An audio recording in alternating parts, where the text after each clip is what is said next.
The U.S. national debt currently sits at the top compared to other countries in the world. But this isn't just an American problem. It's the headline act in a global debt story. Global debt is the total amount owed by governments, businesses, and households worldwide, reached a record $324 trillion in the first quarter of 2025. To grasp the scale of that number, consider this. It represents roughly 235% of the entire world's economic output. For every dollar the global economy produces, it owes $2.35. Now, let's zoom in on the United States, the world's largest economy and its biggest debtor. The U.S. government is $34.8 trillion in debt. With a population of around 333 million people, that equates to over $100,000 of national debt for every single person. But the most worrying statistic isn't the absolute value. It's the unstoppable trend. The Congressional Budget Office confirms that in 10 years, the situation will be worse, not better.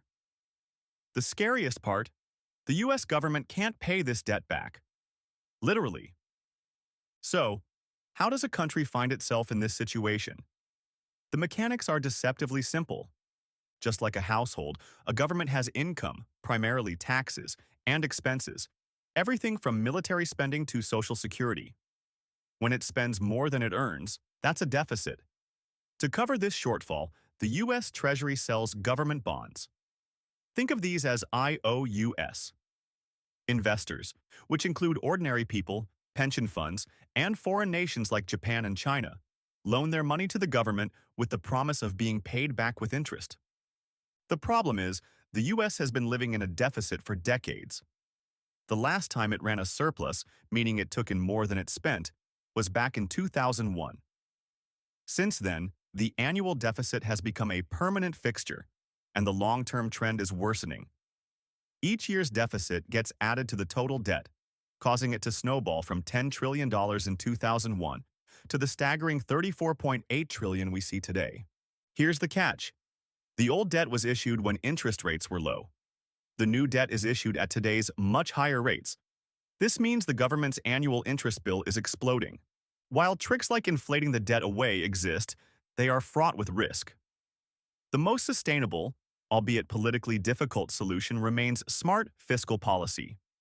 This means making hard choices to gradually reduce the deficit by moderating spending growth and ensuring tax revenues are sufficient.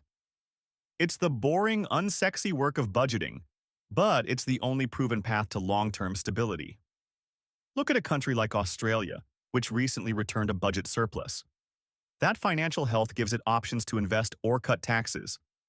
The U.S. debt situation, set against the backdrop of a $324 trillion global debt mountain, is more than a number.